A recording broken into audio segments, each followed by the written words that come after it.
అసలు ఆ ఫోటోలు అప్పుడు ఎవరు పంపారో ఆడకే తెలుసు కానీ నాకేం తెలుసో. ఆవురావురంటే నా కడుపు మీద ఒట్టే చెబుతున్నా ఆ ఫోటోల సంగతి నాకు తెలీదో. ఖచ్చితంగా ఇది ఆ రఘురాం పనే అయి ఉంటుంది. అప్పుడు ఆ పెళ్లి చెడగొట్టాలని ఆ పని చేశాడు. ఇప్పుడు ఈ పెళ్లిని కనిపెట్టి ఈ పని చేసుంటాడు.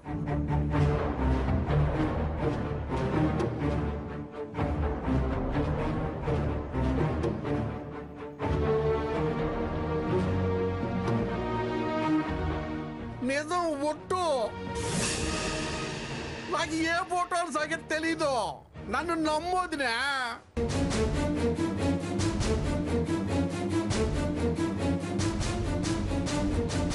చూసే పెళ్ళామా, నువ్వన్నా నన్ను నమ్మవే.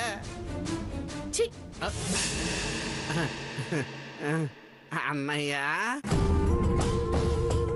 కనీసం నువ్వైనా నన్ను నమ్మన్నయ్యా. సరే కానీరా. మా అన్నయ్య చాలా మంచాడు. ఆకలి నన్ను అన్నం తిందాం, వెళ్దాం పద. నువ్వు చెబితే పెడతాను, నేను సరే లోపలికి వెళ్ళు. నువ్వు వెళ్ళరా నేను చెప్తాను. వదినతో మాట చెప్పాను. నువ్వు వెళ్ళరా నేను చెప్తాను. వదిన వదిన ఆకలి వేస్తుంది కొంచెం. సావిత్రి వీడికి అన్నం పెట్టు.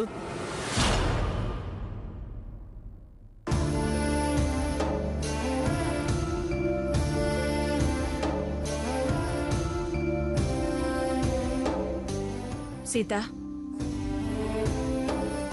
వద్దన్నా నువ్వు చేయాల్సింది చేశావు. జరిగిందంతా చెప్పావు. ఆవిడ ఏం పర్వాలేదు, మేము నీ గురించి అస్సలు తప్పుగా ఏమీ అనుకోవని హామీ ఇచ్చెళ్ళింది. ఇంకా ఎందుకు ఆలోచిస్తున్నావు? పెందరాడే పడుకో.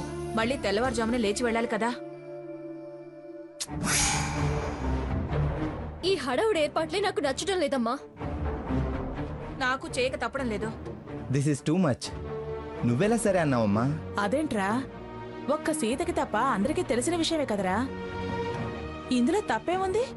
అసలు తెలియాల్సిన సీతకు తెలియకుండా ఎవరికి తెలిసి ఏం ప్రయోజనం? ఇష్టం తెలియపరచాల్సింది సీత కదా. మీ అందరి ఇష్టమే కానీ నా ఇష్టంతో పనిలేదా? ఆ అబ్బాయికి వంక పెట్టాల్సిన పనే లేదు. ఆకారం కాదు కావాల్సింది, మనసు. బంగారం అని నేను చెప్తున్నాను కదా. నీ ఆరాటానికి బంగారం అనిపించొచ్చు, కానీ నా మనసుకి నచ్చాలి కదా. స్పాట్లో రిజెక్ట్ చేస్తే నెక్స్ట్ సీత పరిస్థితి ఆలోచించారా? ఏమన్నా మేమందరం తనకి నచ్చజెప్పి ఒప్పించగలం. ఒప్పుకోకపోతే? ఆ అనుమానమే నీకు అవసరం లేదురా. తను సీత. అందుకే భయపడేది. సీతకి కష్టాలంటారు. పురాణాల సీత గురించి మాట్లాడకురా. మరో పురాణం అవుతుందేమోనని భయం. కాదు అని నేను ప్రమాణం చేస్తున్నాను. అమ్మా, ఎందుకమ్మా అలా మాట్లాడతావు? ఏ ఆడపిల్లైనా తను చేసుకోబోయే వాడి మనసు తెలుసుకోవాలని ఆరాటపడుతుంది. ఎవరి ప్రమాణాలు దాన్ని తృప్తిపరచలేవు.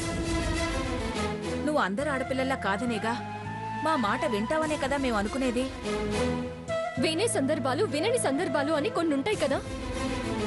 మేమేమన్నా నీ బతుకు బలిస్తున్నావా నువ్వు వినకపోవడానికి? నా భయం నీకు అర్థం కావడం లేదమ్మా. నేను నా గురించి కాదు భయపడేది, సీత గురించి. భయపడాల్సిన పనేం లేదురా. ఎదురుపడే సమయం వచ్చే వరకు మేనేజ్ చేయి చాలు. ఎదురుపడ్డాక పరిస్థితే భయపడుతుంది. ధైర్యంగా ఉండు, అంతా మంచి జరుగుతుంది. ఆ మంగమ్మ గారికి భయపడాలి కానీ మహారాజు లాంటి మనిషి అతని గురించి భయపడే పనే లేదు. మీ మాట మీదే కానీ నన్ను అర్థం చేసుకోరెందుకు? ఆ మాటే నేను నీకు చెప్తున్నానే. మా మీద భరోసా ఉంచమ్మా. భారం ముందు నా మీదవే, తర్వాత భగవంతుడి మీదవే. నేను నీకు అమ్మన్రా. మరణానికి భయపడకుండా జన్మనిచ్చిన తల్లిని. కొడుక్కి మంచి జరగాలనే కదా ఏ తల్లైనా తాపత్రయపడేది. కన్నతల్లెప్పుడూ కూతురు క్షేమం కోరుకుంటుంది. ఈ విషయంలో నువ్వేం ఆలోచించుకో. చాలా ఇబ్బంది పెడుతున్నానమ్మా. బలవంతం చేస్తున్నావమ్మా. సరేలే, నువ్వు అలా ఫీల్ అయితే రావటం లేదని ఫోన్ చేయనా? మీ దారి మీది, మా దారి మాది అని చెప్పానా? ఏది నా ఫోన్ ఎక్కడా? ప్రతిదానికి ఇలా బెదిరించి నీ దారికి తెచ్చుకోవాలని చూస్తావు. సరే అమ్మా, కానివ్వు, నీ ఇష్ట ప్రకారమే జరగనివ్వు. వదిలేయమ్మా, నీ మాటకే కట్టుబడి ఉంటానులే. నా బంగారు తండ్రి.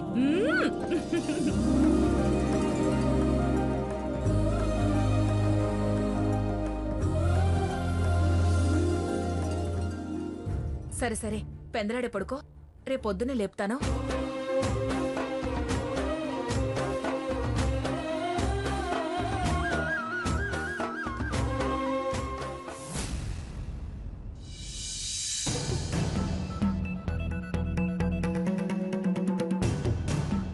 అక్క చేసుకునేది రఘురంగారే అని తెలియక అమ్మమ్మ గారు తెగరెచ్చిపోయి మాట్లాడారు. అక్కకి ఆ విషయం తెలియక రియాక్ట్ అయింది. ఎలాగో అలా ఏదో విధంగా రఘురామ్ని అక్క అర్థం చేసుకుని త్వరగా వాళ్ళ పెళ్ళైపోతే ఇక ఈ పిఠాపురం మంగమ్మ గారు చేసేది చేయగలిగేది ఏమీ లేదు.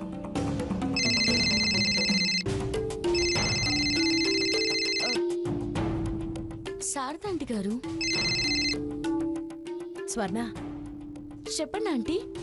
నేను మీ అమ్మ రేపే సీతా రఘురాముల నిశ్చితార్థం చేయాలనుకున్నాం. రేపా? అవునమ్మా. అక్కకు అసలు విషయం తెలుసా? తెలీదు. మరెలా? ఎదురుపడ్డ క్షణం సీత ఆవేశపట్టం ఖాయం. కాని సీతకి అందరూ నచ్చజెప్పి పరిస్థితి వివరిస్తే కాదనదు అనే నమ్మకం. ఆ తర్వాత లక్ష్మీనరసింహస్వామి దయ. అందుకే రేపు తెల్లవారుజామున గుడికి వెళుతున్నాం. అలాగా? స్వర్ణ, నువ్వొక సాయం చేయాలమ్మా. చెప్పండి ఆంటీ, ఏం చేయాలి? ఏం లేదు, మేం బయటకు వెళ్ళటం ఆవిడికి తెలిస్తే ఆపే ప్రయత్నం తప్పకుండా చేస్తుంది. వచ్చి నానా యాగి చేస్తుంది.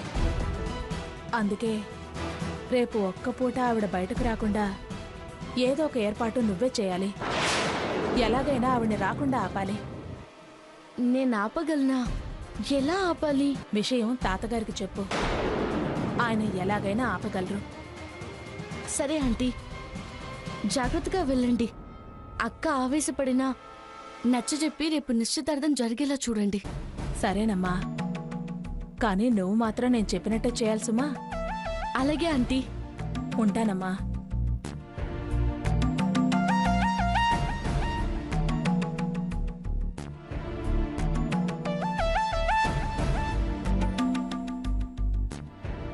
తాతయ్య, ఏంటమ్మా? గుళ్ళో చాలా పెద్ద గొడవ జరిగింది. ఫోటోల గురించేనా? అవును. ఏం జరిగింది? బావ పూజ జరుగుతుంటే అక్కడికి ఫోటోలు తీసుకొచ్చాడు. ఏయ్ ఆగు! ఎవరు నిజమో ఎవరు అబద్ధమో ఇప్పుడు నీకే బాగా తెలుస్తుంది. రామచంద్రయ్య! ప్రేమ మాత్రం అటు, సంసారం నాతో, సరసం వాడితో సాగిద్దాం అంటుంది. మరీ రాక్షసంగా ప్రవర్తిస్తున్నాడే వీడు. అందుకే మీ సాయం కోసం వచ్చాను. ఏం సహాయం అమ్మా?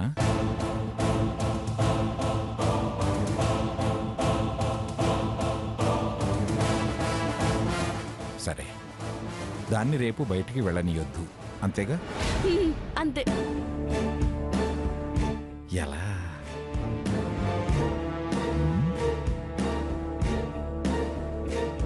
ఏం చెప్పి దాన్ని బయటికి వెళ్లకుండా ఆపాలి? ఐడియా. స్వర్ణ, రేపు చూడు, నువ్వు దాన్ని ఎలాగైనా ఆపి తీరుతాను చూడు. అంతేనా తాతయ్య? నువ్వేం అధైర్యపడబాకు, వెళ్ళు, ఆ బాధ్యత నాది, వెళ్ళు. ఓకే తాతయ్య.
ఏంటిది అప్పులోళ్ళ బాధ భరించలేక ఐబీ పెట్టి అర్ధరాత్రి ఇల్లు ఖాళీ చేసినట్టు ఎంత సీకటేలు ఎక్కడికి బయలుదేరారు?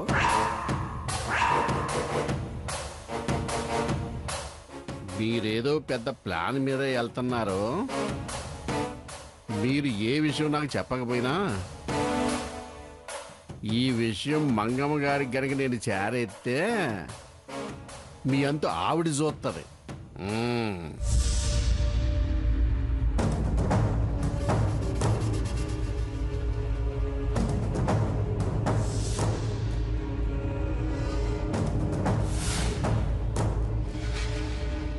రింగ్ అవుతుంది.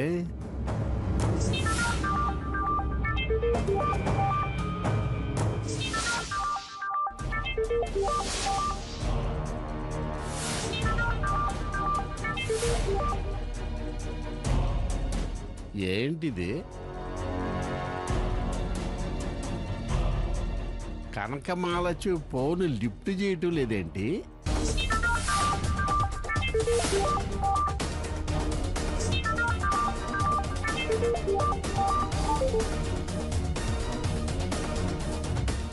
తెల్లారుజాం కదా, పాపం పెద్ద ఆవిడ ఇంకా లేచి ఉండదు.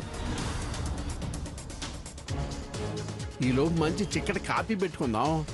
మిస్డ్ కాల్ ఉందిగా, ఆవిడే చూచేస్తుంది. అబ్బా, చిక్కటి కాఫీ.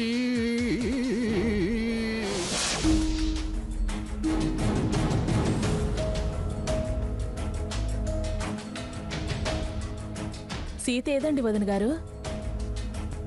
ఈ కార్యం ఏ ఆటంకం లేకుండా జరగాలని నడిచి నీ దర్శనం చేసుకుంటానని దేవుడికి మొక్కుకున్నాను. కింద కారాపి నేను నడిచొస్తానంటే మోకాళ్ల నొప్పులతో నువ్వేం ఎక్కగలుగుతావులే అని నా మొక్కు దాన్నెత్తిన వేసుకుని నడిచొస్తానని వెళ్ళింది. శకుంతల్ని తోడుగా పంపించాను. అయ్యయ్యో, కొంప మునిగిందండి. ఏంటండి, ఏమైంది?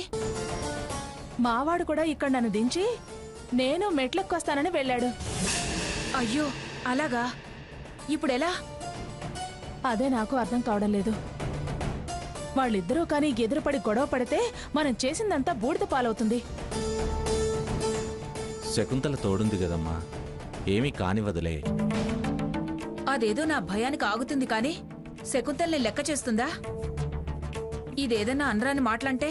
సీత ఏవన్నా మావాడంత తేలిగ్గా బయటపడాడండి. పైగా ఎదురు పడేదాకా బయటపడద్దని రాత్రే వాడి దగ్గర మాట తీసుకున్నాను. ఏమో, నాకైతే గుండె చాలా దడదళ్లాడుతోంది. ఎదురు పడతారేమో.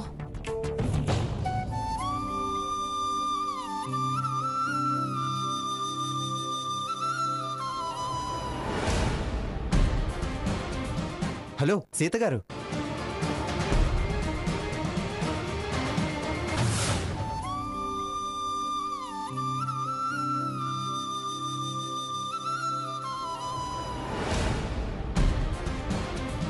హలో సీత గారు.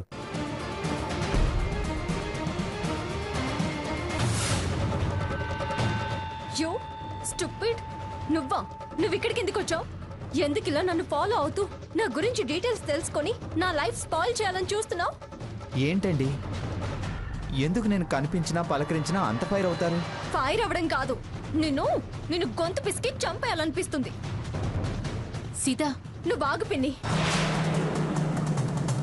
ఎందుకు ఇక్కడికి దాపరించావు? ఇక్కడ కూడా ఫోటోలు ఇచ్చో 10 మందిలో పలకరించో నన్ను చేసుకోబోయే అతని మనసులో చెడు అభిప్రాయం కలిగించాలని చూస్తున్నావా? మీరు నన్ను తప్పుగా అనుకుంటున్నారు. మీకెంతో విలువిచ్చే నేను చెడు చేయాలని ఎందుకు చూస్తాను? స్వార్థంతో నా మీద నీకేదో దురుద్దేశం ఉంది. నన్ను ఎవరికి కాకుండా చేస్తే చివరికి నీ వశం అవుతానన్న దుర్బుద్ధి. ఏయ్, నీకు నిజంగా అభిమానం, గౌరవం ఉంటే అప్పుడు నా పెళ్లి ముందు భాస్కర్ అనే చెల్లి పెళ్లిలో మనం కలుసున్న ఫోటోల్ని నాకు పంపించి ఎందుకు టెన్షన్ పెట్టావు? నన్ను అనుమానించకూడదని. ఏ, ఆ ఫోటోల్ని నువ్వే కాల్చి బూడిద చేయొచ్చు కదా. ఆహా, అవి ఎవరైనా చూడాలి, ఆ వార్త వాళ్ళకి చేరాలి, నన్ను వాళ్ళు కాదనాలి. అదే కదా జరిగింది. అయిపోయింది. ఎలాగోలాగా ఆ పెళ్లి కాస్త ఆగిపోయింది. మళ్ళీ నిన్న ఆ మంగమ్మ గారికి ఫోటోలు ఎందుకు పంపించావు? నీ చేతికి మట్టంటకుండా ఆ పెళ్లిని ఆవిడ ఆపు చేయాలని. ఆవిడ వల్ల కాదని నువ్వు తెలుసుకున్నావు. అందుకే నేరుగా ఇక్కడికి వచ్చావు. చూడు, ఇప్పుడు ఈ సంబంధం వాళ్ళు నీలాంటి పోరంబోకు మాటల్ని నమ్మి నన్ను తప్పు పట్టేవాళ్ళు కాదు. మర్యాదగా వచ్చిన దారినే వెళ్ళు, లేకపోతే నేను ఊరికే వదలను. నీ అంతు చూడాల్సి వస్తుంది. నేను ఏ చెడు చేయాలని రాలేదు. దైవ దర్శనానికి మంచి మనసుతో వచ్చాను. ఎవరో ఏదో చేస్తే అన్నింటికీ నన్ను బాధ్యుని చేసి అపార్థం చేసుకుంటే ఎలా? అబద్ధాలు ఆడకు. ఇంకా నువ్వు అమ్మాయికుళ్ళ నటించి నన్ను నమ్మించాలని చూడకు. అన్నీ తెలుసుకునే దుర్మార్గాన్ని నీ కడుపులో పెట్టుకునే వచ్చావు. నా వెనకాలే అడుగులేస్తూ నన్నే వెన్నుపోటు పొడవాలని చూస్తున్నావు. మీకు తప్ప నేనెవ్వరికీ ఫోటోలు పంపలేదని ఆ దేవుడి మీద ప్రమాణం చేసి చెప్పగలను. ఇంకా నువ్వు అమ్మాయికుళ్ళ నటించి నన్ను నమ్మించాలని చూడకు. అన్నీ తెలుసుకునే దుర్మార్గాన్ని నీ కడుపులో పెట్టుకునే వచ్చావు. నా వెనకాలే అడుగులేస్తూ నన్నే వెన్నుపోటు పొడవాలని చూస్తున్నావు. మీకు తప్ప నేనెవ్వరికీ ఫోటోలు పంపలేదని ఆ దేవుడి మీద ప్రమాణం చేసి చెప్పగలను. మీకు మీరు ఏదో ఊహించుకొని నన్ను దుర్మార్గుడు అనుకోకండి. ఏ కథలు చెప్పకు. నీ నాటకాలు నా దగ్గర ప్రదర్శించుకో.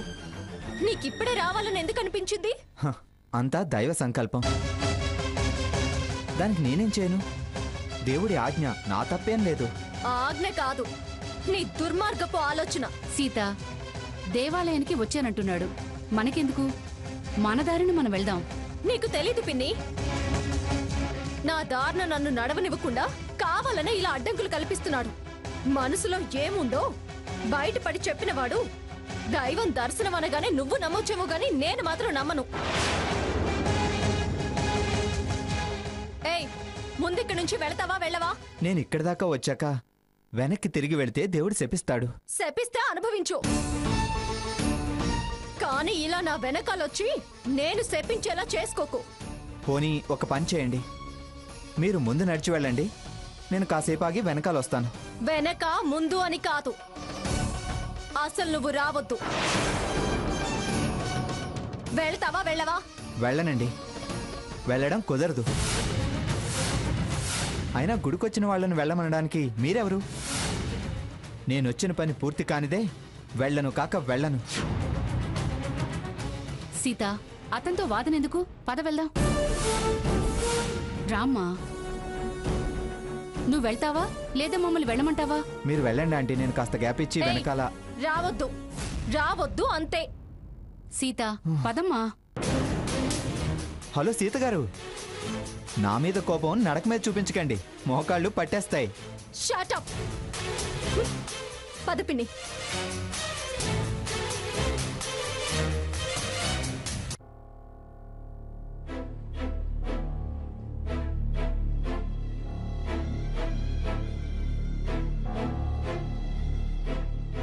ఐదు మిస్డ్ కాల్సా? ఎవరు చేసుంటారు? చిక్కటి కాఫీ, 1/2 లీటర్ పాలు తాగి ఎంతకాలం అయిందో. చుక్క నీళ్ళు లేకుండా కాచుకున్నా. చిక్కగా ఉంది, కమ్మటి అవసరం. ఏమిటి తెల్లవారుజామునే రాధాకృష్ణ ఫోన్ చేశాడు?